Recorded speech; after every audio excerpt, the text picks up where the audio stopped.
And record to the, I'm also going to record it one other place so I have a backup. Okay. Last night I had a glitch, so I want to have a second, have a second backup. I like it. I like it. I've actually been looking forward to this conversation ever Well, since we I talked think it'll about be good. having it. I think it'll be I good. think so. I think so. I think so. So, what's on your mind? Okay, so I've got a list of questions that some are mine, some have been created by other people. All They, right.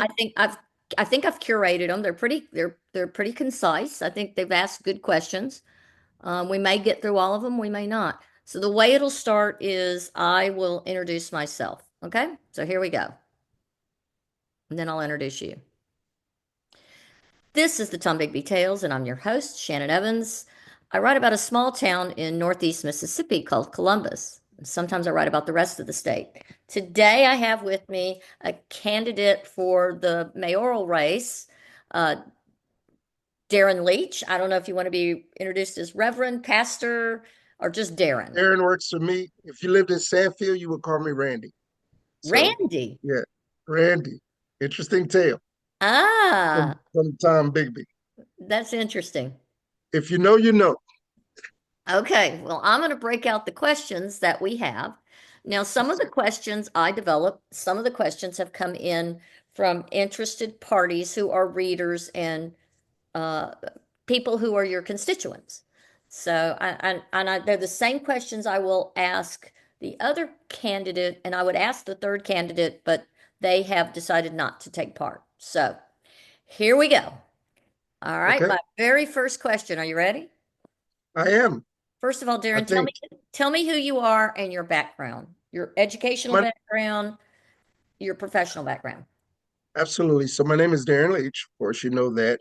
Um, I actually grew up, I was born here in Columbus, Mississippi. I moved to New York. I was about 2 years old, not of my choosing. My parents moved to New York back in the late 60s, which, of course, there's a whole story about that. They shipped me back to Columbus when I was 13. So I attended Joe Cook. I left Joe Cook and then I went to Columbus Caldwell. I graduated from Columbus Caldwell in 1983. And then after that, I went to Jackson State University and Tennessee State University, did a whole lot of cool stuff there, and graduated with a mechanical engineer's degree, Bachelor of Science in Mechanical Engineering. I went to work for a corporation called Procter and Gamble. I worked there for about 10 and a half years. Started off as what they call a systems engineer, which just meant I went around figuring out what could be improved and making engineering kind of changes to their processes. And then I moved from there to a team leader, from there to a department manager, from there to a sector-wide resource. So I've done a few things. Left there, got called into ministry, left there, and then did several small businesses. And what I did through those were basically just training for me as I look back on it. So I had a real estate license, mortgage license, I did real estate development. Um, I learned about insurance. I got a securities license. So I just learned a gamut, a full range of things. And so a couple of years ago, and of course, and then I moved back to Columbus back in 2007.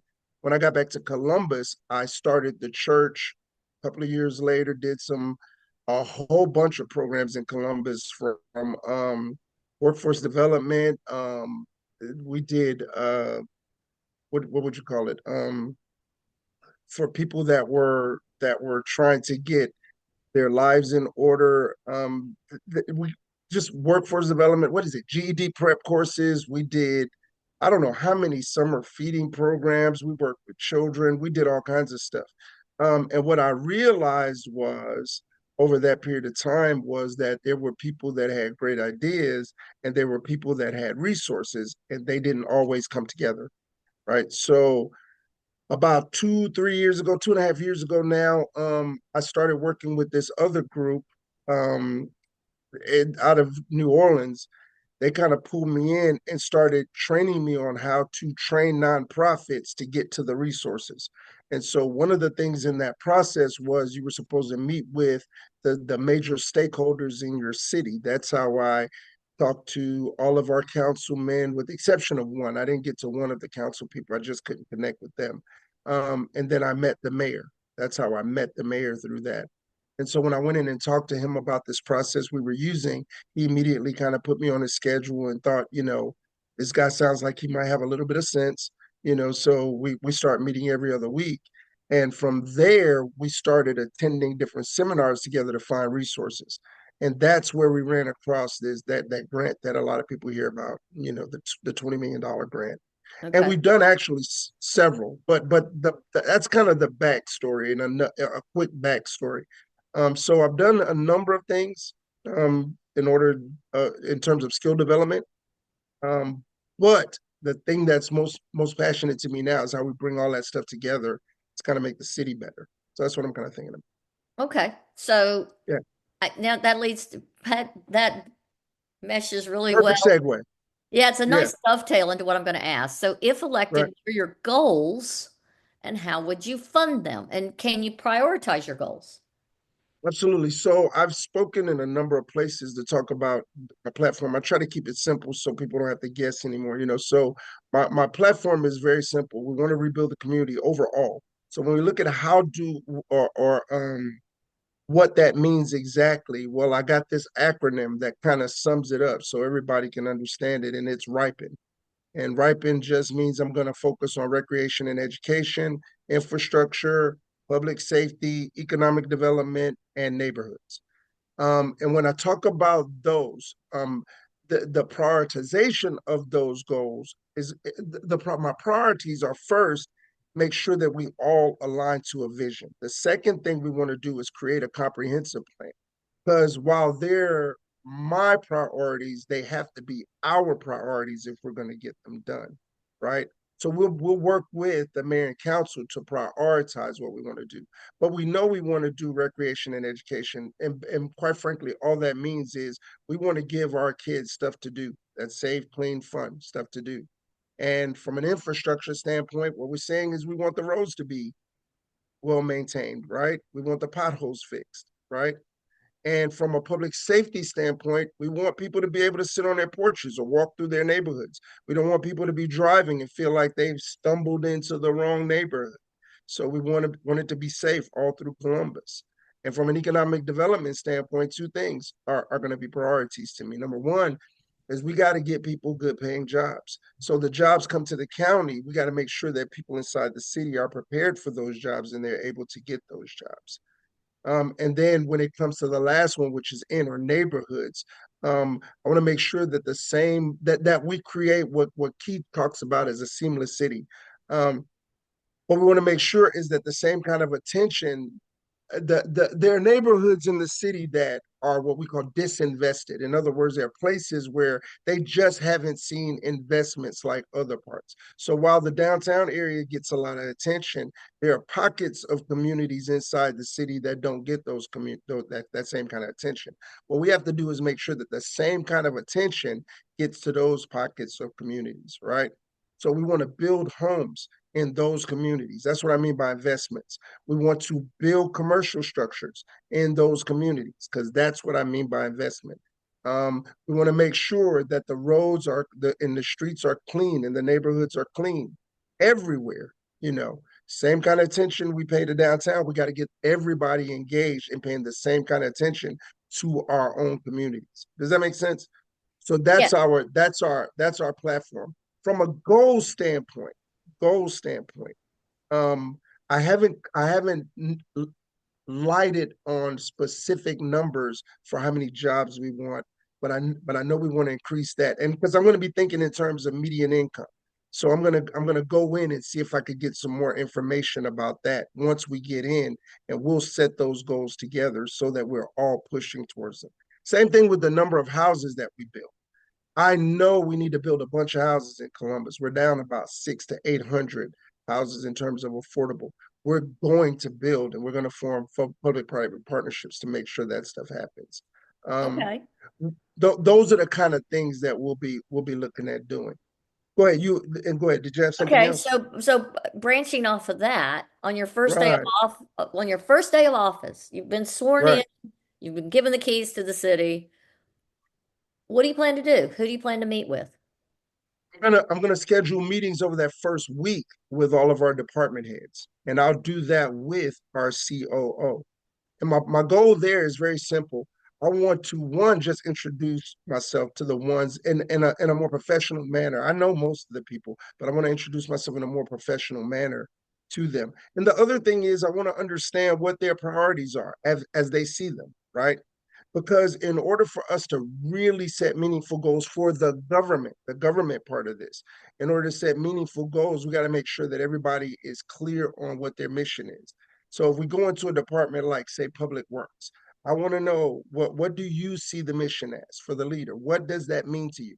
And what are the key performance indicators that you're actually getting what you want, right? How do you know your organization is doing well, right? How do you track that? We're going to talk about those kind of things. How do you track those things?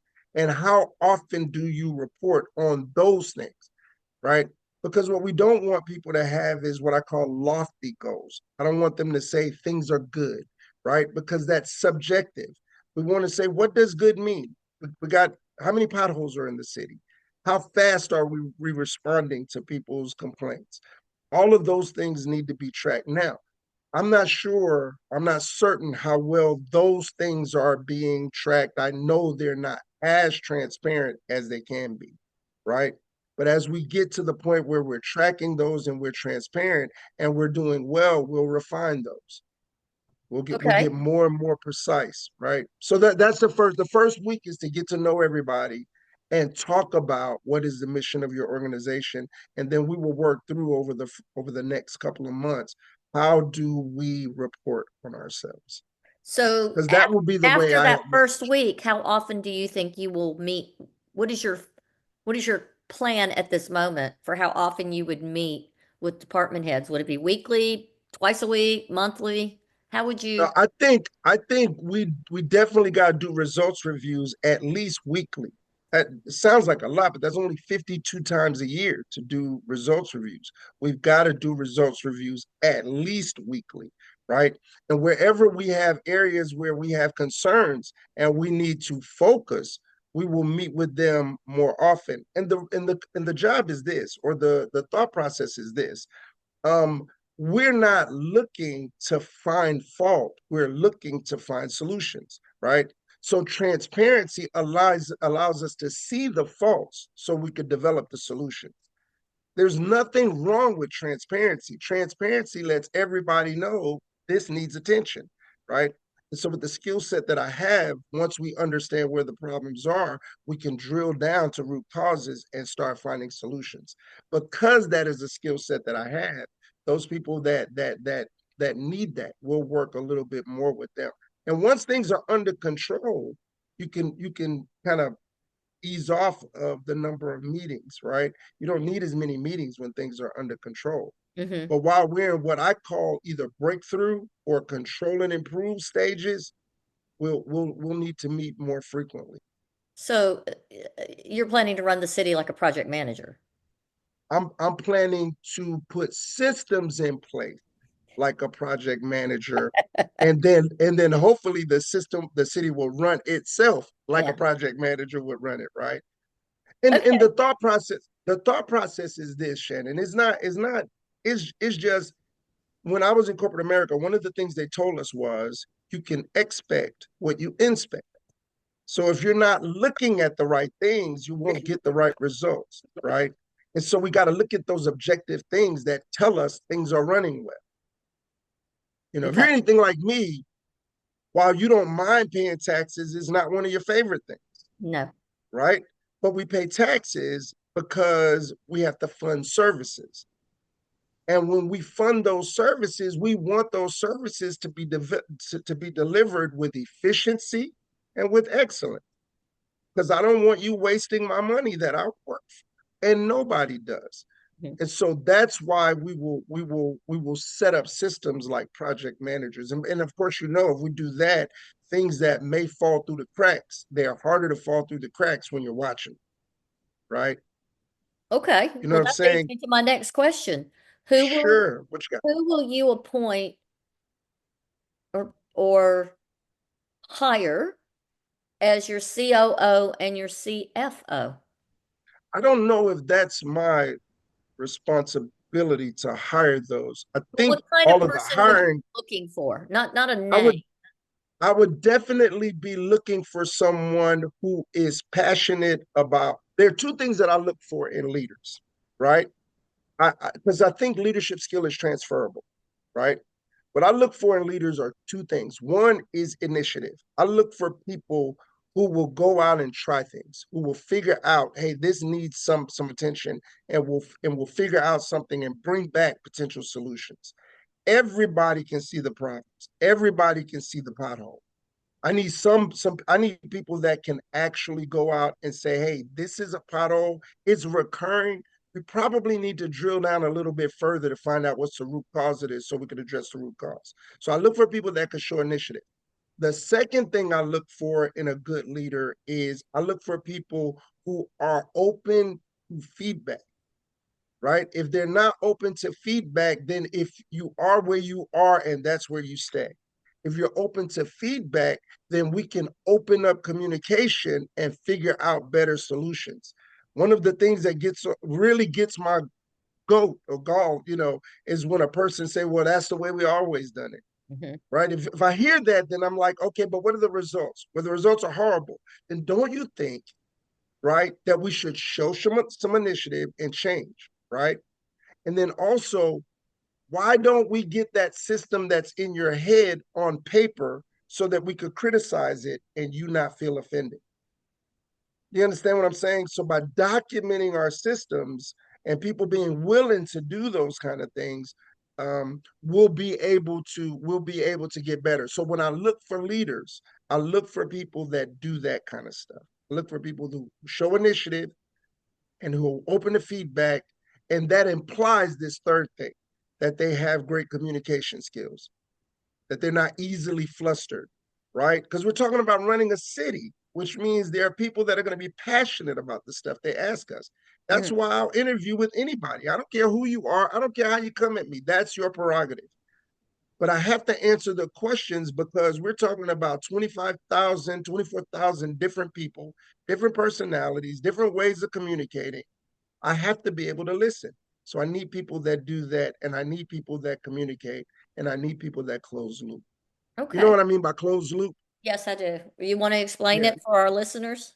absolutely. So if you tell a person you're going to fix a pothole and you fix the pothole, you go back to that person and tell them we fixed the pothole. You understand what I'm saying? Because the other thing we want is we want a whole group of citizens that feel like they're being heard. It's not enough for them to be heard. They got to feel it. They got to feel like you heard them. And Hmm. when you use other people's language and you close loop with them on concerns that they have, they know, even if you didn't do it, they know you heard them. They know you heard them. And people deserve that. That's one of the things they pay for when they pay for their taxes, when they pay their taxes, Okay, right? so that leads me to my next question. Do you plan to do Sure. write-outs with certain departments to each ward to see the area for yourself? Absolutely, all the time, all the time. One of the things that I'm going to track, I can't make councilmen do anything. They're council, they're elected. But one thing I will track is how often we go into their communities and hear from people, right? Okay. I know that's one thing I'll track. You don't have to do it, but I'm still going to track when you do it, right? So if each councilman decides that they're going to do their, or woman decides they're going to do their meetings, the regular council meetings, and a ward meeting a month, I'm going to do my dead level best to be at every one of those ward meetings. And I'm going to do my dead level best to spend some time with each councilman just riding around saying, or woman, and saying, hey, what can we do to make things better here? How does the stuff that we're talking about apply to this ward, right? Because it that will build relationships with me and the council people. We're not against each other. We're all trying to make the city better, right? And so I need to hear from them. They need to hear from their constituents, right? Because we don't represent ourselves. I'm not asking for something so I could be that guy. I'm asking for an opportunity to serve, which means if I'm going to serve, I got to know what that means to you. What does serve mean to Shannon, right? Hmm. If you say, well, to me, that means I need my streets fixed. And if I call you and tell you I want a speed bump put up, and you don't put the speed bump, I need to know why because I asked, right? And a bump And, out gets put out in place. and look, oh, I'm sorry, that may not have been the best, but Oh, well, it's all right. but let's All we needed was a four-way stop, and we got a planter. but let's think about that. So Let's that's put some why. trees in it, or put some flowers in it, and keep going. Well, but that's why communication is important. When I said earlier, there are three things: initiative, response to feedback. My way Mm. might not be the best way, so I need to be able to talk to people and have information inform my decisions, right? And then last but certainly not least, we got to be able to communicate and close, Well, and right? part of that is it's not, and I want to make this clear for our listeners. Sure, He's talking sure. about is the council. So a citizen goes to their council person or they go to their mayor. Today, here's what I did. I went to Friendship Cemetery. There is a massive branch that broke off a tree. It's Right, blocking one of the streets in Friendship Cemetery. That may not seem like a big deal, but the city owns Friendship Cemetery. I didn't have the council person for that district in my phone, but I had the mayor in my phone.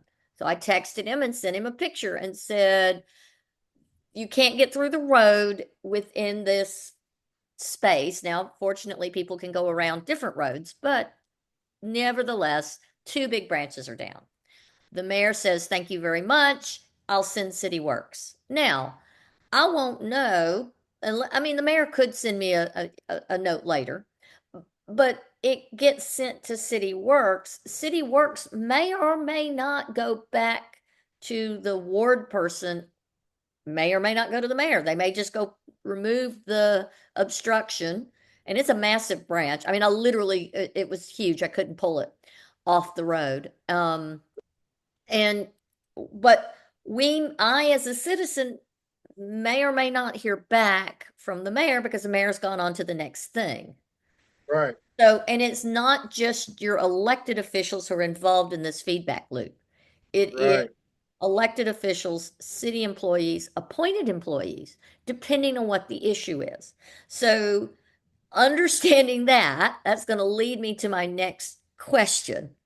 But before you ask that, Uh-huh. when I say feedback loop, right, that doesn't necessarily mean they call you.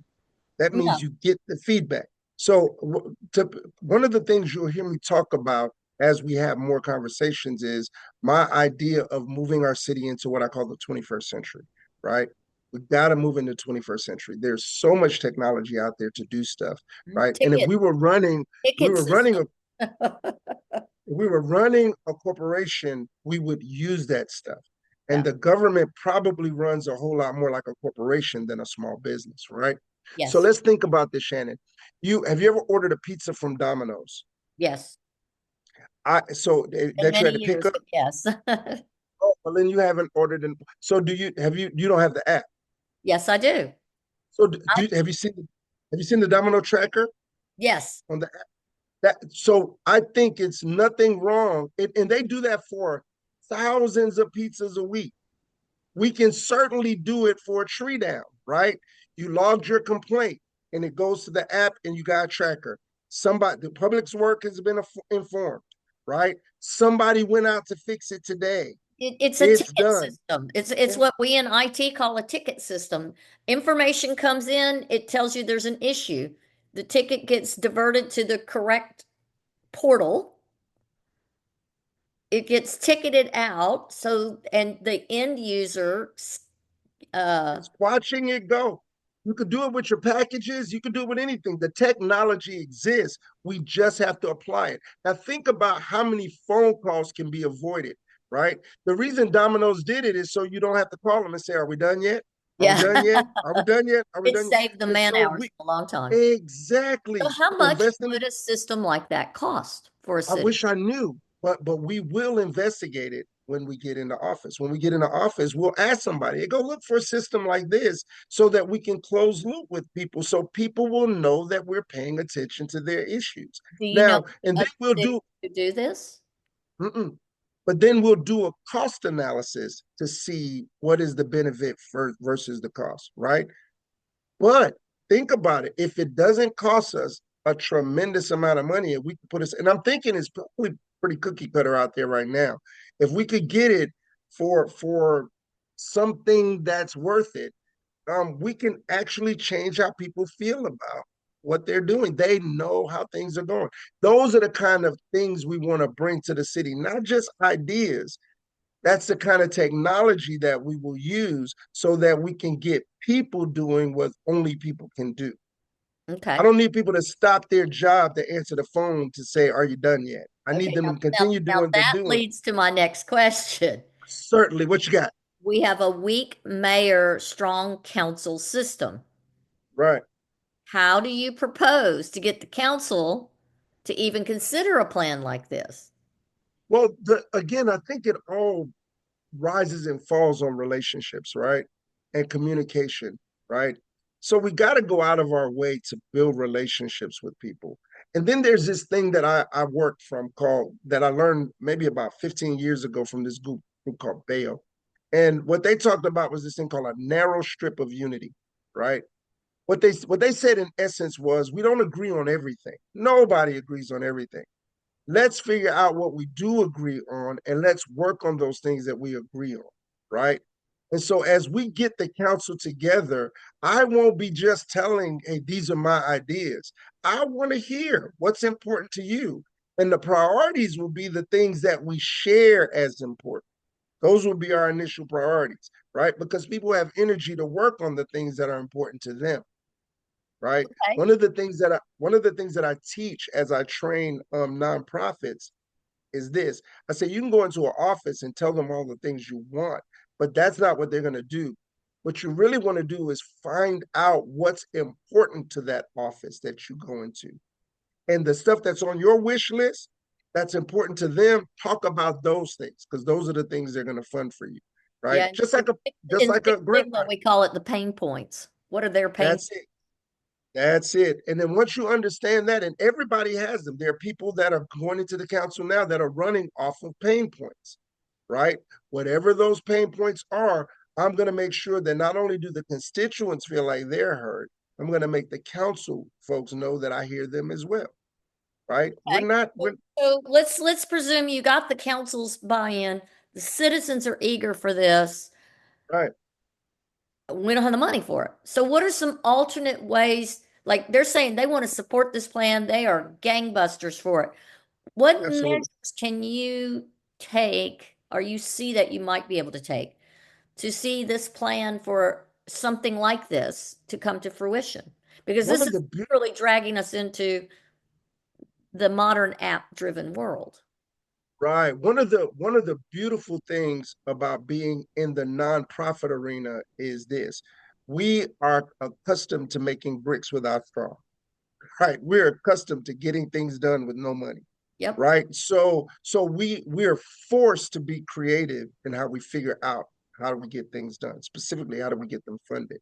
Now, what that has led me to is that has led me to organizations that have tentacles in all walks of society. But there are also people that are interested in cities that are just like Columbus, right? Columbus is potential rich resource strapped, right? So there are people that are looking at how can I take a city that's like that has been disinvested because of environmental justice issues, which is a bad word now, depending on which administration you're Uh-huh. listening to, right? Yeah. But you could look at communities that have those kind of issues and you could ask the question, well, let's break it down. What does that mean, environmental justice issues? You look at people who need workforce development. Look at people that need affordable housing. You need people that need their communities reinvested in. And how can I participate? So you have foundations, you have government entities that are interested in the same kind of things that we are, and you have federal entities that are interested in the same kind of things we are. So we will write grants to those different people and say, look, this is what you want done, this is what we need done. And we'll do this stuff, and then we'll have your spokesperson come down and take pictures and talk about how great of a job they did in helping us rebuild our community. That's the grant. They do it for publicity and philanthropy, We do it because it changes the quality of life for our citizens, right? And where those match, those narrow strips of unity, that's where we'll go find the funds. We'll look at foundations, private foundations, right? We'll look at Jackson, we'll go to Jackson, and we'll go to Washington, D.C. Okay. And we'll find the money, Well, as funding is going to be very austere, shall we say, over the right? next 4 to 8 years, Right? um, what strategies will you use to attract businesses to Columbus, and what will you offer as incentives? What do you Well, envision? Well, let's talk about what we mean by attract businesses, right? Columbus is not a great big city. It's 24,000 people, right? When you talk about getting great big box stores, they look at the numbers, right? They look at median income, they look at traffic, you know. So to talk about getting a Target, I'm not sure how much, well, Target's probably another one not good to talk about right now. They're Yeah, well, having their own it's, woes. it's not a good fit for this town. They're exactly. Numbers, So just so numbers wise, just numbers. Exactly. So, what is the strategy for Columbus? We need to grow our homegrown small businesses, right? So, we got some people with some pretty good, eclectic, funky kind of ideas that we can build on so that Columbus can be that friendly city with those niche things that we want here, right? So, we could open up a jazz club here, right? And they could serve Cajun style food there, right? And I'll never forget, there was a guy, he had a restaurant out here not far from where I live called Fish and Blues, right? Really, really small restaurant, about the as big as a person's. Wonderful. It was wonderful. It was absolutely amazing there, right? So for people that have those kind of ideas, the problem was he was a great cook and the owner. You know what I'm saying? And he started up the business in the morning and he shut it down at night and he had his family working with them, right? So for those folks, we got to teach them how to scale. How get them the business acumen to take their great ideas and great recipes and scale them, right?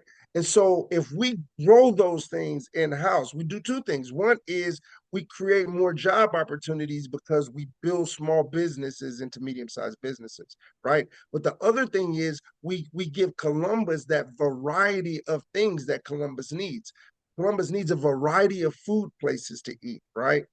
Well, We let don't me just need interrupt you there sure, sure, because sure. while those are great, mostly they do not pay living wages to the workers. I agree.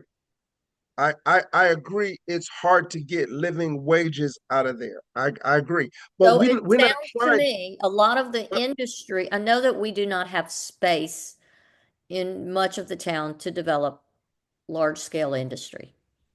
Right. We do have some empty factories that possibly should be leveled and that space offered and Something redeveloped. else done with it. Yes, Something else done with that space. something Right. else done with it on a large scale. Right. While I agree that we need more small businesses and we need local entrepreneurship, Right. but for economic growth to happen, we need to have some form of industry, either peripheral that the people want to live in Columbus, Mhm. but we also have space. And a lot of people tell me there's no place for industry to be in Columbus, and I disagree. Mhm. I mean, we have all the old clothing mills that are sitting empty. There's nobody out there. We have where General Tire was, that's not being completely utilized. Airline Road has several places. We have lots of space to bring in new industry. What are we doing Let me. to attract new industry? How would you Well, do I'm that? not. I'm not sure. I'm not sure. Let me say it this way. Typically, if you put industry where you have dense population, that's usually a problem 30 years from now, right? So you put something inside the community that's putting out some sort of exhaust, right? Whatever the exhaust is. And Kermit McGee was creosote, right? If you're putting out some kind of exhaust, people are going to breathe, eat that stuff if it's in the community. So whatever industry, and I don't know if that's the right word, but whatever stuff we bring to the city, it has to be clean because people live there. It has to be really clean. So I Correct. could see something like warehouse work or something like that without a whole lot of exhaust, because those exhausts spill right into those communities. However, because we're building all of these super industrial sites right in Lowndes County, we're not that far from industry.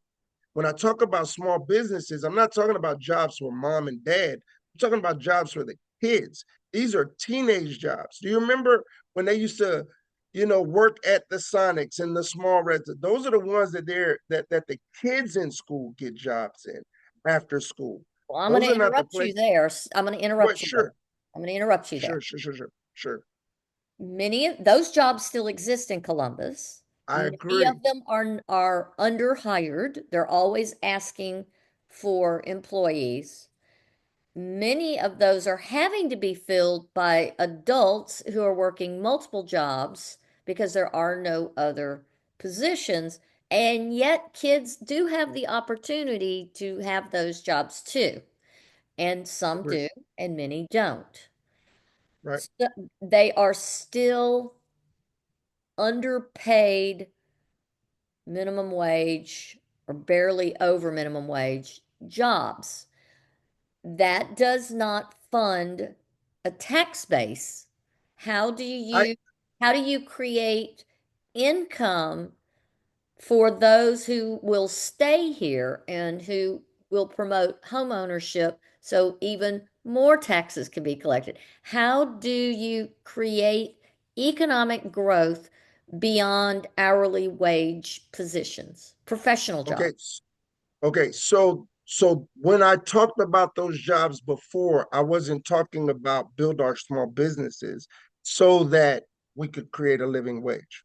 That's not what I was thinking. What I'm thinking is we got to meet the needs of the city and that will pay living wages. Our city is down by a huge number of homes. So there is a massive opportunity in the building or the construction section in Columbus because we have a lot of blighted properties that need to be brought down and more houses brought up. I think as we talk about going into the 21st century, we wrote a grant a couple of months ago, 2 or 3 months ago, and the purpose of that grant was so that we could plan for green technology, right? So one of the things we could do in Columbus is we could create a green distribution center, right? Or a solar panel distribution center, right? And we can make it a point to completely solarize the city. Lofty goal, but those jobs are low barrier to educational entry, And pay high paying. huge dollars, Yeah. huge dollars. You if you can bolt something down and plug things together, you can install solar panels. All you need, but now you do need an electrician degree you need to be an electrician to connect it to the battery and set up the battery system in the house. But as far as just putting the solar up, huge opportunity there. So when we wrote that grant, that first 250,000 was to just talk about what that looks like. The second 2 million is to talk about how broad it can be and get all the key stakeholders together. Then there was a $50 million component to that that will allow us to incentivize distributors to come to Columbus. That's my thought. My thought is let's swing for the fence. Let's really bring the city into the 21st century. We won't there's not a foreseeable end to the amount of building that needs to be done in Columbus, right? Okay. So let's look at that building. How Sure, do you make sure that neighborhoods do not become high density, high rise apartments? Well, not high rise in our town, but you know what I mean.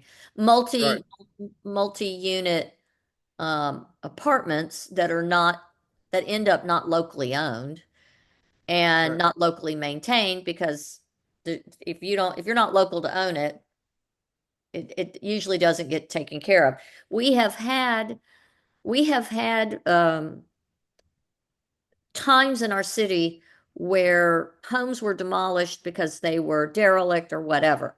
needed to Right, go, maybe didn't need to right, go. right, right. Um, Everywhere. Yeah. and so I look at Burns Bottom. Now, Burns Bottom, for whatever reason, the city lost interest in. They decided it was a den of iniquity. They wanted to tear all those houses down. Now, those people were moved. They say they found other housing for them. They gave them opportunity. I don't know because I haven't spoken to the people who were forced to move. But the area is still sitting there undeveloped, and the housing they're talking about putting there is not for modest homeowners. I mean, we're talking houses that they're talking $300,000, and it'll be high density. The homes will be built. Some of the drawings show them built to the zero lot line, meaning they will be almost like garden style homes like you see in Right, they're right, planning right. it I've after seen them. what it looks like in Oxford, Mississippi. So Right, they're porting a new tax base into town to live right. Burns Bottom and build housing there. And they dislocated the people who had no money, tore down existing homes. Now those homes, according to some, were, not good, whatever reason they want to give. They were abandoned, they were flop houses. I've heard all kinds of stuff. But I'm not seeing homes, I'm not seeing a plan to build homes for people on fixed incomes and moderate incomes and help them to become a path to home ownership. And rental property is Through just the not roof. found. You can't find any, and if what you do find, there's having bidding wars.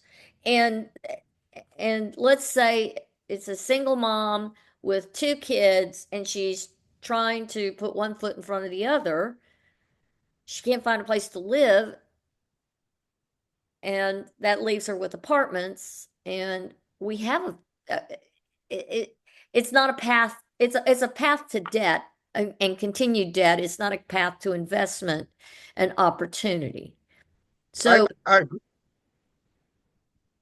go ahead.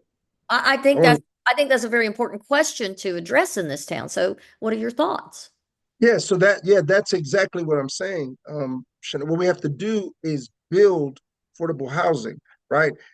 And so I'm not saying that I'm against the $300,000 homes. Do what you do, but we still got to think about that single mom that you're talking about, right? So I go into those homes, right? I get calls. People call me, "Hey, I just need $20. I just need groceries," right?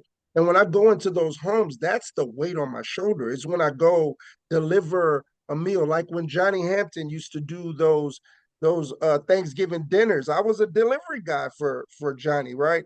We go into, yeah, so you know what I'm talking about. You go into the homes and I'm thinking, I don't know how people can live like this. So when I wrote that $20 million grant that people are still trying to understand, part of that was just to build 15 affordable houses, right?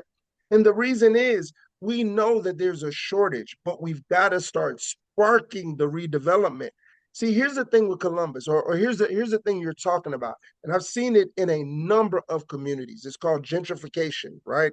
That's So exactly once you what they're go, planning. exact, so it's and you see it. It's not just Columbus; it's everywhere. It's really the new colonization, but that's a whole nother discussion, right? But what we see through redevelopment is unwelcome displacement. In other words, grandma lives in Memphis town all the time that creosote is going into the community. And then as soon as the community cleans up, we build something too expensive, raise grandma's taxes, and she can't afford to pay taxes there. Can't stay in her home. Exactly. So why I'm asking us get involved in the redevelopment is because once the once the policies will allow it, building is going to occur because there's only so much land. And what happens is this stuff is not looked at like it's derelict forever. It starts to look like land on clearance sale. That's what happened with Burns Bottom. Burns Uh-huh. Bottom went from derelict to a clearance sale. We can get it really, really cheap and make a ton of money off of it, right? The same thing is going to happen in Burns Circle, Memphis Town, and the Queen City area.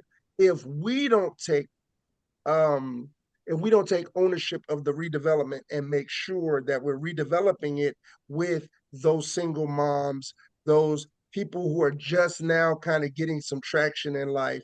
If we don't do it with those people in mind, that's exactly what's going to happen. So when I talk about creating affordable housing, it is really, let's form public-private partnerships. Let's sprinkle houses into these communities and incentivize them doing stuff that works for those moms and dads while they're trying to get their footing. Okay. Now, I've talked to some people about what that looks like. Exactly how that applies into Columbus, I won't know specifically until we dig into that. But that's the thought process. The thought process is let's make sure grandmama's taxes don't go up while we rebuild the neighborhood around her. I've spoken to some people from the ACLU. I have some contacts there. And so they look at things like doing policy moratoriums on tax increases. So there are things we can do. I just need us all sitting at the table talking about it so we could get the vote that we need to make it happen. Okay. But I agree Shift with you. I just a agree little with you.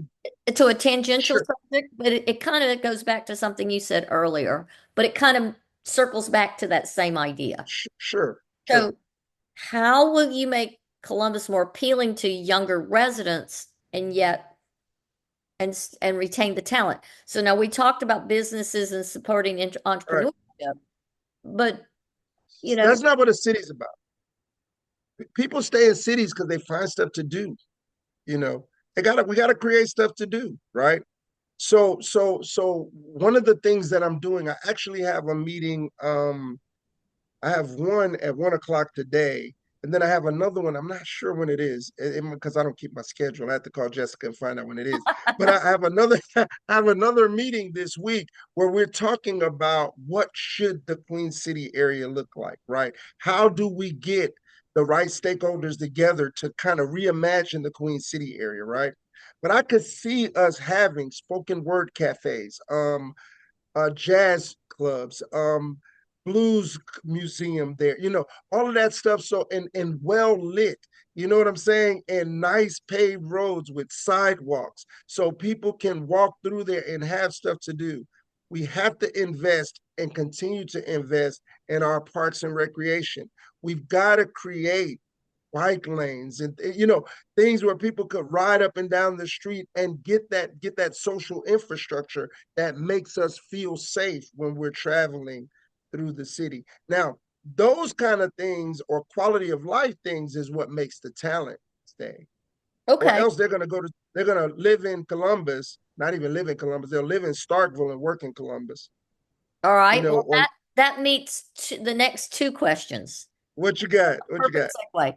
What is your plan to reduce gun violence in Columbus, and how will you All right. work with law enforcement and community organizations to address this issue? Oh, I'm so glad that's of course that's the number one thing, And right? that's a If problem nationwide. We are not that's unique. the number one, Columbus is that's not the number one greater than thing. anybody else. And it's go We ahead. are no different than any other small town across the country. Exactly right. That's exactly right. But our marketing campaign is very different. So we gotta do a better job of marketing. There are two things that I think will help with that. Number one is I think transparency helps always, right? So when we talk about transparency with respect to the police department, a lot of people want to go to the stuff about police stuff, but I'm not saying that. I'm saying we should know what the crime data is on a regular basis, right? So if the data is saying that crime is going down, we don't need to find out about it after a shooting. Does that make sense? Yeah. Because when there's a shooting to say, well, but our crime is still below where it was last year, nobody wants to hear that after a shooting. We got to It's say that before. discontinuous. It does sound that way, even though what you're trying to say is it's not as it's bad, but so what we have to do is make sure that we keep the data in front of people so they can see how things are trending. Does that make sense? That's one thing. The other thing is we've got to use technology to deter crimes. We've got to increase our use of the cops in the sky and other AI technology. We got to increase the use of that stuff, right? It's there. And it does a better job of not falling asleep than people do, right? It's there. Let's use that stuff. So we got to invest in that. we've gotta get our staffing right, right? We've got to get our staffing right with the police department. We got to do that. Now, all of those things are to make sure that when people do crimes, they get caught. Hmm. We don't want people doing crimes.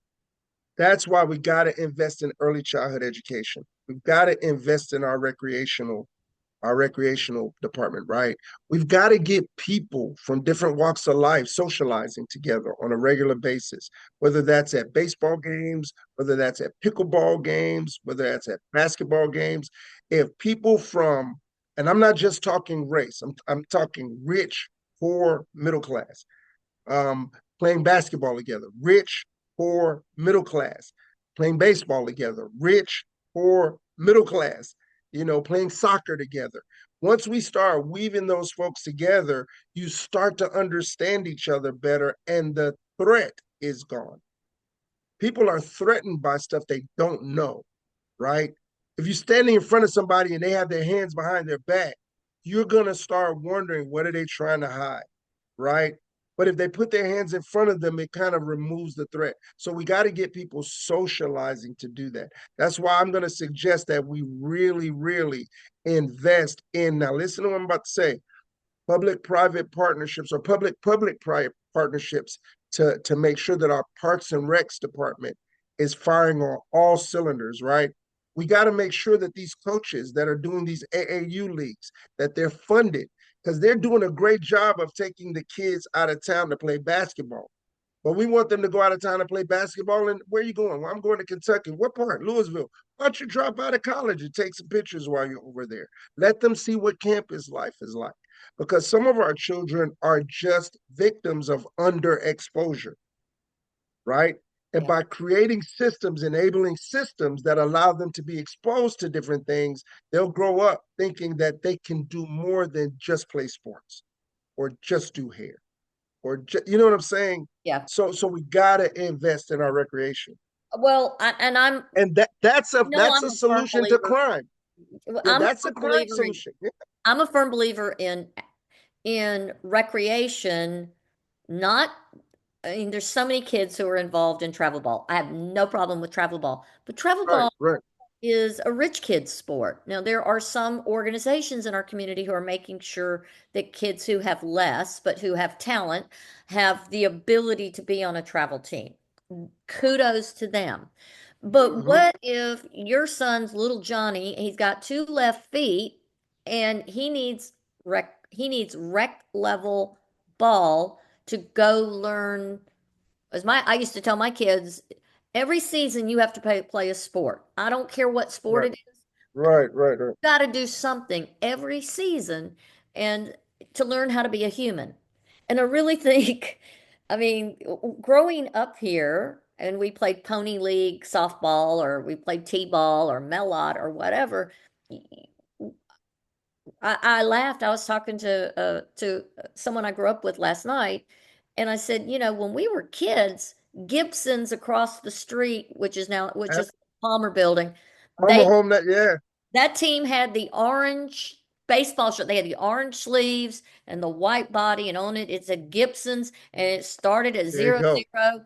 It had nobody's name on it because you had to turn that T-shirt back in, and the next year That's somebody else right. got that They T-shirt. washed it and gave it to the They next washed team. it, and it might have a green arm, it might have a green elbow on it, but you wore That's it. right. And That's right. and Cash and Carry had the black t-shirts. Theirs had the black sleeves, and you knew everybody by the color of their sleeves. Yep. We had teams Alpha Phi Alpha. I remember it was, and I didn't know that was a fraternity, right? Until I went to college, Yeah. but those are the things when I talked about public. Go ahead, Shannon. But You our look like you want to kids say something. need that. Our kids need that. Absolutely. And it went Absolutely. up until high school. Absolutely. We Not didn't only do our we kids didn't need have that, select teams. There's nothing wrong with select teams. Hear me out. But we need something in place to help our kids want to be a success. right? And That, we by have the to way, force them to participate in some way. And I know people think that's a horrible thing to say to kids.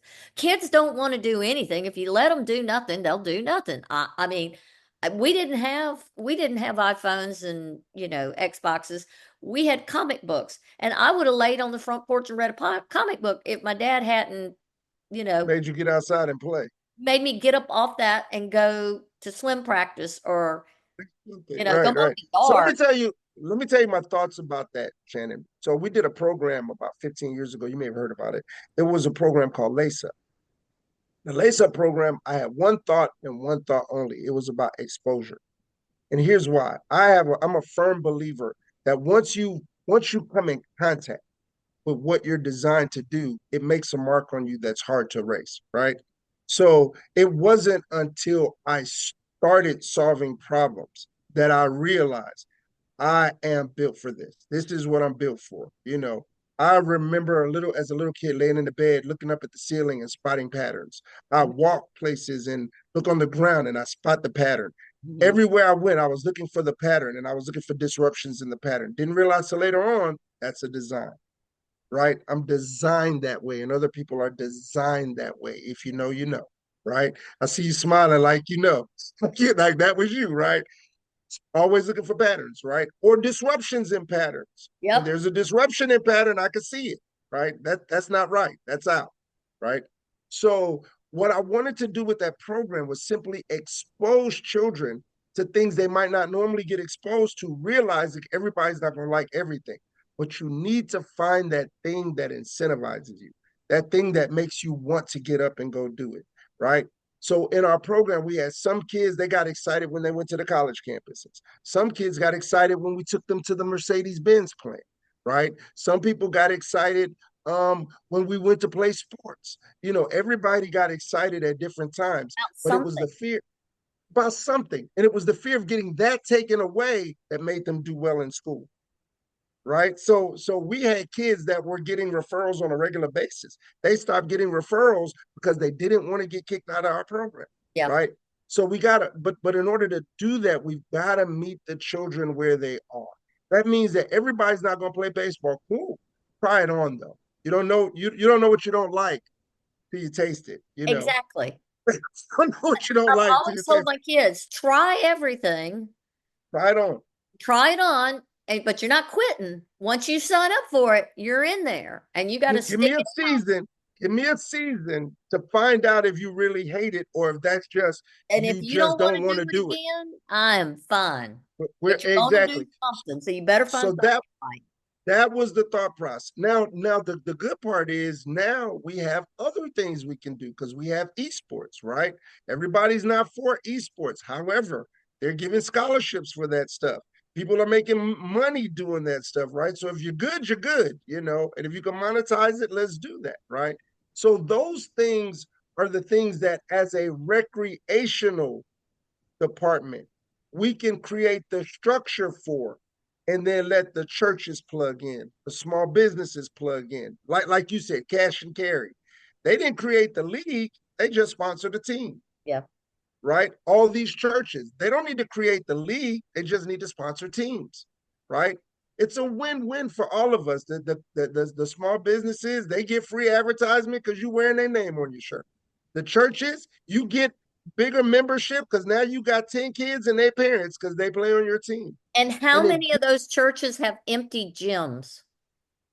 exactly. So We that's could a be part having of your. indoor soccer. We could be having indoor broom ball. We could have pickleball leagues. We can have basketball leagues. Now, let But me tell you what I found, Shannon. What I found is that churches, and if you ask a pastor, because I kind of run like one of those, right? So if you ask pastors, it's really hard for pastors to get pastors together, right?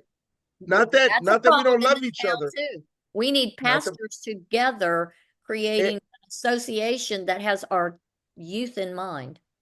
and even if they do, they will create a segmented association. Well, One of the I was told that there are churches in this town that have gyms that Oh, there are a bunch of them. and that will not, well, I know that, but they tell the people that want to, that they have to be part of whatever youth program. They have to sign up and commit to their youth program to come use their facilities. Now, I'm of the mind, I want everybody to come and then you like it so much. You are that you like-minded don't, that you always want to come. that you Right, always right. back. So, I don't so want it to be an idea where it's a scarcity thing because then that becomes right. marketing and that's kind of icky for a church. Well, and that's kind of why I was saying that I used this term earlier, and I'm sure you know what it is, but I use the term social infrastructure. One of the things that the rec department can do is create that infrastructure, right? See, here's what I realized. Churches don't necessarily come when churches call, but when the mayor calls, you can get more churches to come to the table, right? Mhm. Because they feel like now we're addressing our city and not just your church. And I want our churches to realize they are part of this city I agree. I and agree. they But can be part of the solution. We're not I think asking them to burden the whole to share the whole burden. I think they believe that. I just think they don't come when they call each other. Uh, I can remember I can remember having ideas and talking to pastors and asking them to come talk. As a matter of fact, when I did the after school program I did, everybody told me how great of an idea was, but it was hard to get the pastors to come out. So what I ended up doing was stop talking to the pastors. I started talking to their youth leaders, right? So we're talking about creating that social infrastructure. I think we just need the blessing of the pastor. We need the uh-huh. commitment of their youth leaders. Do you understand what I'm saying? Because the youth leaders are the ones that are going to gather the kids up and take them places. Like if you think about Eric Thomas, do you know Eric Thomas? Yeah. Youth leader. He's a youth leader. Yeah, Willie he does. Sanders. He was Yeah. a youth leader. Exactly. So those are the people that are going to grab the kids. If you don't know that, you'll think what you do is call the pastors. No, you just want their blessing. They don't even need to be at the meetings every week. You need those youth leaders there, right? Because those are the ones that are going to coach. Those are the ones that are going to help you develop the social infrastructure. And those are the ones that are going to want to be a part of something bigger. Well, I'm gonna take you on a bird hunt, but just for a brief second, and then Sure, sure. I'm gonna see if you have. I didn't expect you to take me on a bird hunt at all. Okay. We do know Wait, each. what you got? What Okay. you got? I'm not Baptist, but in the when I was a young person in this town, First Baptist Church had a huge program, huge. They also had, and I was the drive-by Sunday school kid. My parents would drive by, drop me off. I'd go to Sunday school at First Baptist. Then they'd pick me up, and I'd go to the Episcopal Church to for or the for Right, church. right, But right, right. but it was a place for me to go to belong and to be with other kids in a relatively safe Safe. and nurturing environment. Now, let me Exactly. take it one little bit further. When I was there in their programs, what brought me there was I found out they had ping pong tables and a pool table. They had a couple pool tables. So that brought me in right away because you say shoot pool, I'm there. You say competition, I I'm didn't there. know you shoot. Do you shoot pool? I used to shoot a lot. My eyesight is not as good as it used to be, and I haven't shot in a while, but I'd love to. If I had a place to We go, I got to. would. We got to shoot pool. I bet I was shooting pool at 8 years old. My dad used to. Let me tell you something. A funny story. Don't tell anybody I said this while we're on the podcast, right? Don't Don't tell tell anybody I said this. So I was about 8, 9 years old. I lived in New York City at the time. My dad and I lived in New York City, and we lived in the Bronx, or he lived in the Bronx. He and my mom had split then, but I gone to stay with my dad for the weekend, and he loved to shoot pool. So we would go to a pool hall in the daytime that was a bar at night, right? Hmm. With those tight pocket. Do you remember those tight pocket Oh pool yeah. tables? Real tight pocket pool tables, and he would teach me how to shoot. So I was pretty good. I was really good actually, to be so young. So we would shoot pool, and then there was this guy. He came up and he started yelling at my dad. You need to get this kid off the table so grown people could play. Play. My dad said, "Well, you know how it goes." My dad took all his quarters up off him and took a toss a quarter to play. He said, "Beat him, and you could Yeah, you you could win the have a take." table, it's yours. So the dude put his quarter in. My dad said, "Well, before you shoot, let's make it interesting. If I win, if he wins, you buy me a Heineken." That's what my dad drank, Yeah. Heineken. He said, if you win, I'll buy you whatever you drink. My dad, I literally had to carry my dad. Here we I must have beat that guy till he got tired of getting. Yeah, so I still shoot from time to time, but I haven't shot in a Well, while. But I used I to hate love to shooting admit, pool. I learned to shoot at First Baptist and the Y, and then I perfected my game as an underage person at the Welding Works here in So you Columbus. understand. You understand. Hey, Yeah, I have a pool table at the church. You have to come by. It's in one of our rooms. You let gotta me know. come by I'm and shoot ready. sometime. Let's go. I'm Yeah, ready. that'd be fun. That'd be fun. Let's do it. I need to polish off my skills. Let's do it. Let's go. Let's do it. Let's make it happen. I'm sorry. Now that was a bird hole. I took you down. Now what we got? You All said you right. you So went to First Baptist let me because go they had. back to what I was saying about the church. Mhm. I went to the church, learned I shot pool. The youth leader would come in every now and then to shoot pool with us. We had adults in and out who were, married couples, college students. There was a large college involvement, and it was a community. Some of us were well liked, some of us were not. Some of us had little groups, because it's kids. Any Right. given time Right. on a Wednesday night or a Sunday night, there might be 50 kids there. There might be 20.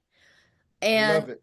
and we had a space that was adult supervised, and there were rules, but the payback was I got involved with the choir. I like to sing. uh All of that. Necessarily like some of the lyrics I'd sing, but that was okay.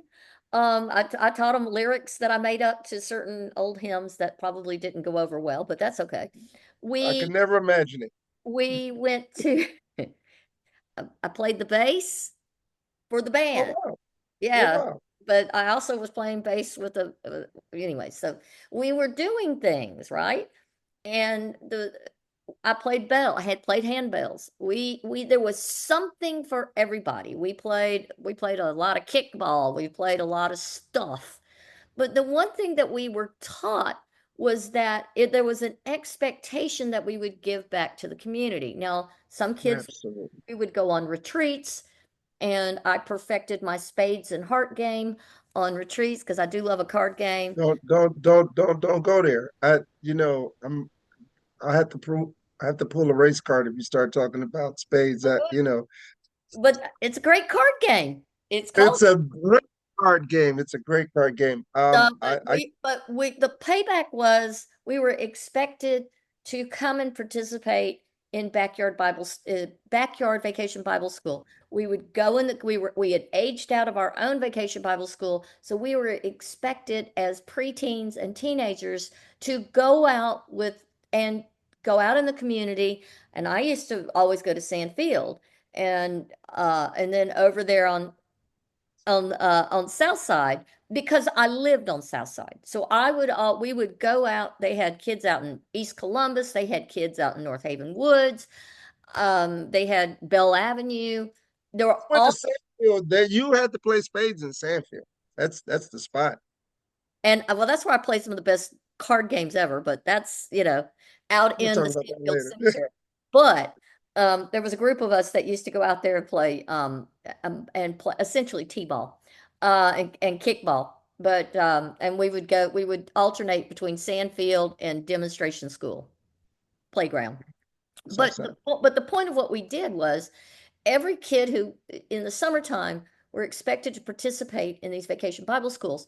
And if you were a sports kid, then you were put in charge of coming up with the games for the kids that week. If you were a reader, then you did this. I was always tasked with creating puppet stories because I'm a storyteller. And so, Right. there was paper bag art. There was something, and we went into those communities and we shared who we were. And we also shared, our religious part, but we got to know people in our community, everybody, rich, poor, white, black, it didn't matter because we were in all the neighborhoods, but we were expected to do that. Right. Right. I think that is so key. So when I think about this whole thing for me, this whole race for me, right? There are a couple of things that are important to me in this race, this mayor's race. One of them is recapturing what you just said. a commitment to building strong communities, right? And it starts with people talking to each other, people socializing in a non-threatening environment, right? In the day of social media, you basically can say whatever you want to say to whoever you want to say it to, with very little fear of harsh retribution. What you'll normally get back is some more choice words, right? But when you're face to face with somebody and you see a person, two things occur. One is you just don't say that stuff, Hmm. right? And the second piece is you just don't want to. It's different looking at a screen and words and looking at a person. When you're looking at a person, you see people, right? And if we could get those that social infrastructure that I keep talking about rebuilt to the point where we're doing that on a regular basis. And I think that is a role that the church can play. So if you look at my platform, I have my pillars, my platform, my pillars, and then I have what I call my process. The process will be these things I call rock groups. And one of the rock groups is churches rebuilding our communities. And that's going to be the focus. The focus of the churches in the rock group is we need you to bring your tribe back to the community, right? Think about churches, they're like a bunch of little tribes around the city. And what we need to do is have you plug your tribe into this social infrastructure so that we can rebuild the camaraderie that we have that we need across tribes. And Does that make I sense? think it's needed, and I agree with you. I don't know how to do it, and it doesn't have to be religious based, but Uh, people it, need it to feel can't valued. be People need right. to It or that's feel not the valued. narrow. There you go. That's not the narrow strip for this. The thing that the strip of unity for this is not our common religion. It is our common humanity that we bring and our the community, right? That we're bringing together. You can go back and worship how you worship, right? But when we come together, let's be dignified, respectable and respectful human beings to one another, right? So that when we're walking past each other in the grocery store, we don't feel this sudden threat, Hmm. right? I don't feel that around people. I don't feel that, but I know people I'm that not that do. way either. I know people that do, so I'm not discounting that. But I know the reason I don't is because I'm not uncomfortable having a conversation with Shannon. I'm not uncomfortable having a conversation with Keith. I'm not uncomfortable with having a conversation with Stephen Jones or Bill Strauss. None of those conversations bother me. After this race is over, you'll be surprised how much we laugh all the time when we see each other now. We know we're in a race, Hmm. but that's all. It's just a race. It's not a fight for me, right? I have things that I'd like to see done when this is over. I'd like to have an opportunity to serve in that capacity to make sure they're done. But that's what this is about for me.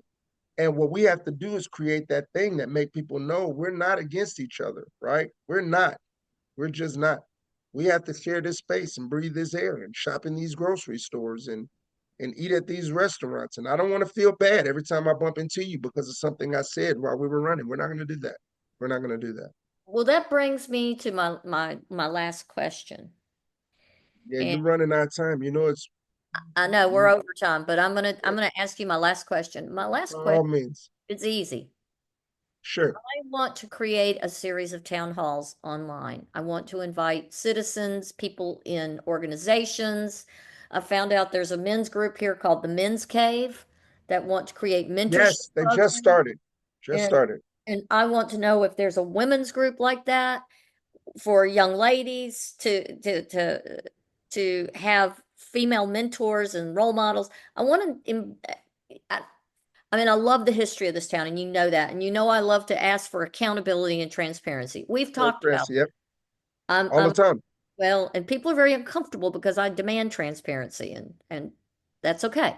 What I want to know is how do we if if you were elected and I create a series of town halls, how do we make that work so it builds community in this town? And you may not have an answer right now because I'm asking you kind of off the cuff. Actually, Actually, we'd have to talk more about what that word means to you, the word town halls, because I do think that let me give you a quick diverging and I'll come back real quickly. Um, I believe in mentorship. I absolutely love apprenticeship. I believe in mentorship. Think it has its place.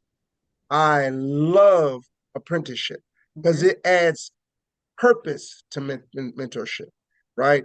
I'm not doing things that I'm not comfortable with. We create that relationship where the pouring occurs because you got a journeyman and you got an apprentice together. Somebody knows what they're doing, but somebody that wants to be just like them when they grow up.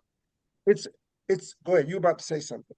No, I've watched this in Europe. That's exactly how they teach their blue collar community how to be successful is they are an apprentice under a master electrician, a master plumber, and they eventually work toward being a journeyman, and then they're a journeyman for a long time, and then they achieve master status. Mastery. Master Absolutely. includes they must apprentice others under them. It's a Say it again. I love it. I love so I but it's said that I whole like idea of it's an expectation from the community that you give back. I love it. Now normally that concept is applied to just physical skills like electrician, plumber, brick mason, those kind of things. But I think that concept can be applied to a variety of skills like nonprofit management, small business development, right?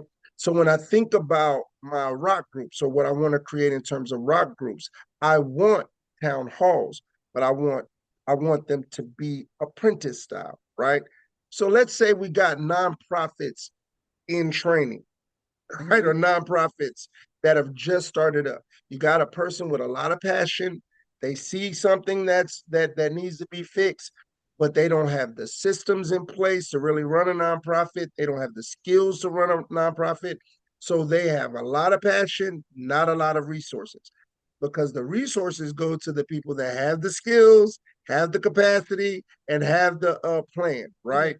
So I want to create the master, journeyman, apprentice kind of relationship with small businesses, nonprofits, churches, those kind of things. So those rock groups are built on those scales. Now, let's think about these two in particular because I love them. Small businesses, nonprofits. I love those two groups because those are the groups that help people who fail to launch.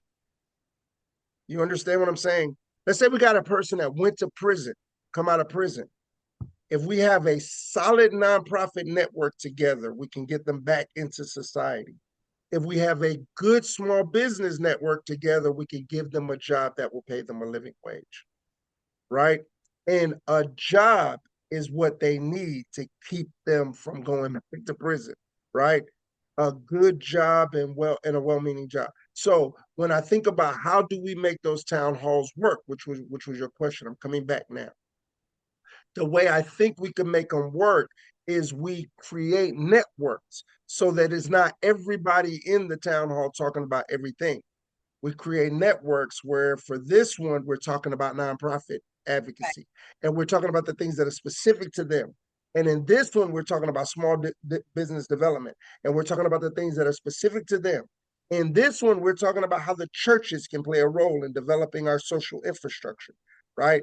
So those are not just everybody doing free for alls. Yeah, It's yeah. let's talk about how you help rebuild our communities. So more of And then a panel style town hall. absolutely. And here's where it gets really good, I think. Let's say we got a nonprofit A that has been around for 10 years and has managed millions of dollars, right?